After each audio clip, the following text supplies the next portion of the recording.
이렇게 붉게 물든 이 꽃, 여름과일의 여왕이라고 불리는 복숭아의 꽃입니다. 이곳 경기도 이천시 장호원읍은 도로명이 복숭아 로일 만큼 여름 천상의 과일인 복숭아로 유명한 곳인데요. 그런데 무엇 때문인지 최근 이 농가들이 계속 사라지고 있다고 합니다. 오늘 기자가 한다 복숭아 농가에서 시작해볼까 합니다. 이천시 장호원읍을 중심으로 한 장호원 복숭아는 맛과 품질이 우수해 이미 복숭아 시장에서는 유명한데요. 지리적으로 비옥한 점질토에 과원이 조성돼 있고 낮과 밤의 일교차가 커서 육질과 당도가 매우 높다고 합니다. 이 복숭아꽃과 비슷한 시기에 꽃을 피우는 뱃꽃 같은 경우는 자가 수정이 불가능하기 때문에 벌이나 나비 혹은 사람 손을 빌려서 인공 수정을 하곤 하는데요. 이 복숭아꽃도 마찬가지로 뱃꽃과 비슷하게 일부 품종에 한해서는 인공 수정이 필요하다고 합니다. 지금 이렇게 꽃이 폈다는 건 인공 수정을 해야 할 시기다라는 건데요. 오늘 그 작업 좀 함께 해보도록 하겠습니다. 사장님 안녕하세요. 오늘 해야 할 작업이 인공 수분 작업이라고 제가 들었는데 맞나요? 네. 준비한 것도 어떤 걸 좀 준비해야 되는지 설명 좀 해주세요. 이게 복숭아 꽃가루 원액. 네. 그다음에 이거는 석송절하고 같이 섞어가지고. 네. 그러니까 원액만 하면 양이 적으니까. 네. 그러니까 이거를 섞어서 양을 많게 해야지만 많이 뿌리게. 증폭제 역할을 한다 이렇게 보면 될까요? 증량력. 증량제 역할. 작업 한 번만 보여주세요. 이렇게 해서요. 네. 석송절을 비율은 어느 정도예요? 5대1. 이렇게 이제 보면은 빨가요. 색깔 너무 예쁜데요? 빨간 이유는 네. 이거로 하면은 묻는지 안 묻는지 잘 모르잖아요. 아, 꽃에 묻어지는지. 근데 이거로 하면 빨가니까 표시가 확 나잖아요. 아. 그래서 이렇게 놓고 꽃가루를 여기다 이제 이렇게 섞어요. 근데 모르는 사람이 보면 꽃은 화려하다고 보니까 이 분홍색이 꽃가루고 이게 석송자일 것 같아요. 그래서 이거를 넣어서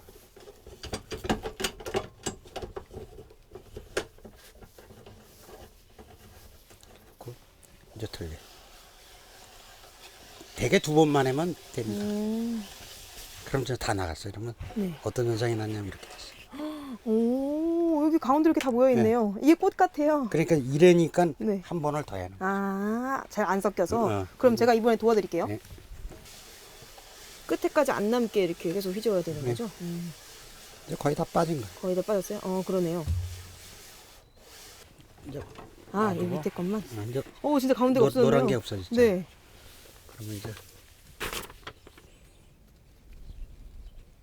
그러면 이제 다 된 거예요. 준비는 다 됐고 네. 이제 그러면 밭으로 가서 한번 뿌려보겠습니다. 미구섬에 가서 하면 돼. 가보시죠, 선생님. 네. 작동을 하면 네. 오, 꽃가루가 나오네요. 나오죠? 네. 나온다. 이렇게요. 예. 조금씩 나온다. 그러면 이제 나오면은 갖다 이렇게 묻히면 안 묻는 것 같아. 날르죠. 바람 네. 부니까 날르죠. 이렇게 이런 데도 이렇게. 근데 이걸 보면 이렇게 꽃잎이 다 떨어지는데 이게 나쁜 게 아닌가요? 아니죠. 이제 수정 시기가 다 됐다는 얘기. 아, 지금 이렇게 붉게 됐다는 거는 네. 이제 수정 시기가 됐다는 얘기예요. 정확히 얘기하면 붉으면은 이제 수정 시기가 된 거죠. 꽃이 떨어진다고 아무 상관이 없어요. 네, 알겠습니다. 그러면 오늘 저한테 이쪽 한 줄을 맡겨주시는 네. 건가요? 한번 해보세요. 알겠습니다. 이게 했는지 티가 어떻게 나죠? 다 묻어요. 그래요? 그렇게 한 번씩만 쓱 하면 다 묻어요. 그럼 이제 여긴 다 됐으니까 이제 그 다음엔 요 가지. 알겠습니다. 그냥 계속 켜놔도 네. 꽃가루 이렇게 많이 안 돼. 열매는 나뭇가지 밑으로 열리기 때문에 가지 위에 있는 꽃보단 아래쪽 꽃들을 더 신경 써서 작업해야 한다고 합니다. 변덕스러운 날씨 때문에 어느 장단에 맞춰야 할지 모르는 요즘인데요. 이렇게 혼란스러운 건 꽃들도 마찬가지라고 합니다. 이 나무를 끝으로 제가 오늘 작업을 마무리할 수 있을 것 같습니다. 제가 정말 이 한 줄 나무를 오늘 꿰부리지 않고 모두 수분 작업을 마무리했는데요. 이게 장비 자체는 가볍지만 어느 가지를 했는지 계속 기억을 해야 되고 반복되는 작업을 하다 보니까 은근히 신경이 많이 쓰여지는 작업이었습니다. 인공 수분의 성공 여부는 15일 정도 후에 나타난다고 합니다. 결과를 지켜보는 사장님의 마음은 얼마나 떨릴까요?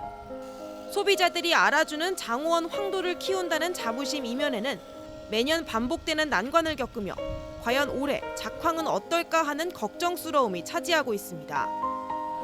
이게 한 몇 년 사이에 이렇게 벌들이 없습니다. 지금 특히 올해 같은 경우에는 농민들이 지금 냉해 때문에 걱정이 상당히 많아요. 지금 인공수정을 해도 과연 될런지 저도 걱정해요 지금.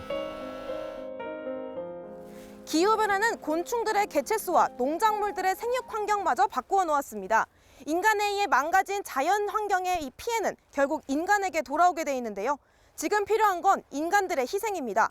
불편함을 감수한 우리들의 작은 노력들이 모여 기후 위기를 극복해내는 나비 효과를 불러오길 기대해 봅니다. 지금까지 기자가 한다의 권예솔이었습니다.